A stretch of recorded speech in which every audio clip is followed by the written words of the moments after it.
प्रधानमंत्री doctor Manmohan Singh Japan के प्रधानमंत्री शिंजो आबे के साथ टोक्यो में होने वाली वार्षिक द्विपक्षीय शिखर बैठक में हिस्सा लेंगे और असैन्य परमाणु सहयोग समझौते और भारत जापान नीतिगत तथा वैश्विक साझेदारी को मजबूत करने पर मुख्य रूप से चर्चा करेंगे।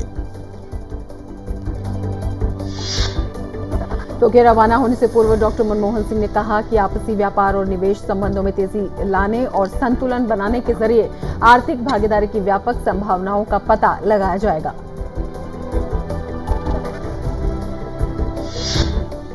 नक्सल हमले में मारे गए छत्तीसगढ़ प्रदेश कांग्रेस प्रमुख नंद कुमार पटेल और उनके पुत्र दिनेश पटेल का अंतिम संस्कार रायगढ़ में किया गया। कांग्रेस उपाध्यक्ष राहुल गांधी और हजारों लोगों ने नम आंखों से दिवंगत नेताओं को श्रद्धांजलि अर्पित की।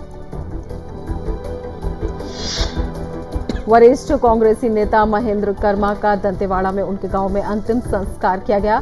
कांग्रेस के पूर्व विधायक और वरिष्ठ कांग्रेस नेता उदय मुदलियार का अंतिम संस्कार पूरे राजकीय सम्मान के साथ रविवार को उनके गृहनगर राजनांदगांव में किया गया। कांग्रेस के वरिष्ठ नेता विद्याचरण शुक्ल की हालत चिंताजनक मगर स्थिर बनी हुई है। गुड़गांव के मेदांता अस्पताल की ओर से जारी स्वास्थ्य बुलेटिन में डॉक्टरों ने बताया कि घायल नेता को डायलिसिस पर रखा गया है।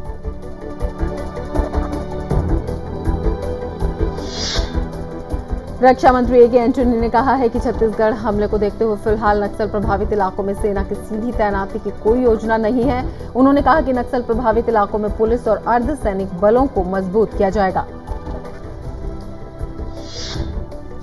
आतंकवाद निरोधी एजेंसी एनआईए टीम ने जांच शुरू की है। जांच के लिए एनआईए दल ने रायपुर के वरिष्ठ पुलिस अधिकारियों से मुलाकात की और जरूरी जानकारी भी हासिल की है।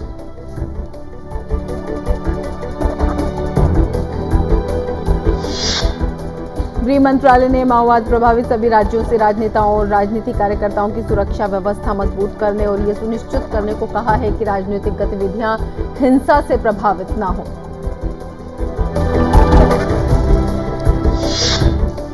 कांग्रेस ने छत्तीसगढ़ में नक्सली हमले में मारे गए अपने नेताओं और कार्यकर्ताओं की स्मृति में नई दिल्ली में कल पार्टी मुख्यालय पर एक प्रार्थना सभा आयोजित की। पार्टी अध्यक्ष सोनिया गांधी, उपाध्यक्ष राहुल गांधी, केंद्रीय मंत्री और वरिष्ठ कांग्रेस पार्टी के नेता इस सभा में मौजूद थे। कानून मंत्री ने बीसीसीआई के मामले में हस्तक्षेप की संभावना से इनकार किया है, लेकिन कपिल सिब्बल ने कहा है कि अनुचित गतिविधियों को रोकने के लिए बीसीसीआई को पारदर्शी और व्यावहारिक प्रणाली अपनानी चाहिए।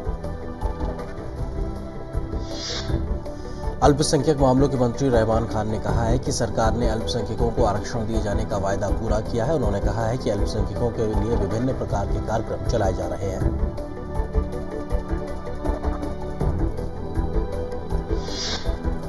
इराक की राजधानी बगदाद में कल हुए 11 जगहों पर सिलसिलेवार कार बम धमाकों में कम से कम 70 लोगों की मौत हो गई और अनेक लोग घायल हो गए। ये सिलसिलेवार कार बम धमाके राजधानी बगदाद के समीप शिया बहुल इलाकों में हुए। प्रधानमंत्री डॉक्टर मनमोहन सिंह के विशेष दूत सतिंदर लांबा ने पाकिस्तान मुस्लिम लीग के नेता और भावी प्रधानमंत्री नवाज शरीफ से मुलाकात की। मुलाकात में दोनों देशों के मुद्दों को सुलझाने के लिए वार्ता प्रक्रिया को आगे बढ़ाने को लेकर बातचीत हुई। पाकिस्तान मुस्लिम लीग नवाज ने अपने मुखिया नवाज शरीफ को औपचारिक रूप से प्रधानमंत्री पद के लिए नामांकित किया है। उनकी पार्टी ने 342 सदस्यों की नेशनल असेंबली में बहुमत हासिल किया है। नवनिर्वाचित नेशनल असेंबली के पहले सत्र के दौरान औपचारिक रूप से नए प्रधानमंत्री का निर्वाचन होगा। रक्षा मंत्री ने कहा है कि तंजावुर एयरबेस देश को समर्पित किया गया है। एयरबेस वायुसेना की ताकत में इजाफा करने और समुद्री सीमा की सुरक्षा के साथ साथ क्षेत्र के आसन्न किसी भी खतरे से निपटने में अहम अड्डा साबित होगा। बॉम्बे स्टॉक एक्सचेंज में सेंसेक्स कल 326 अंक की बढ़त के साथ 20,031 पर बंद हुआ। पिछले 2 सप्ताह में किसी भी दिन में ये सबसे बड़ी बढ़त है। निफ्टी 100 अंक बढ़कर 6,083 पर पहुंचा। भीषण गर्मी के बाद कुछ स्थानों पर बारिश होने से उत्तर भारत में लोगों ने कुछ राहत की सांस ली है। हिमाचल प्रदेश के अनेक स्थानों पर गरज के साथ वर्षा हुई है। ठंडी हवाओं से तापमान में गिरावट दर्ज की गई है। मौसम विभाग के अनुसार पंजाब, हरियाणा, चंडीगढ़ के कई हिस्सों में बौछारों ने तापमान में गिरावट ला दी है। दिल्ली के मौसम में थोड़ा नरमी देखी गई है। सीबीएसई के 12वीं के नतीजे घोषित, 82% छात्र हुए पास। लड़कियों ने लड़कों के मुकाबले एक बार फिर से बाजी मारी। सीबीएसई सोमवार से 10 जून तक छात्रों और उनके माता पिता के लिए परामर्श सेवा चला रही है। आईपीएल में सट्टेबाजी के खिलाफ अभियान जारी है। मुंबई और चेन्नई में पुलिस ने सट्टेबाजों को गिरफ्तार किया है। वहीं बीसीसीआई ने कहा है कि मामले की जांच हो रही है और किसी को दोषी को बख्शा नहीं जाएगा।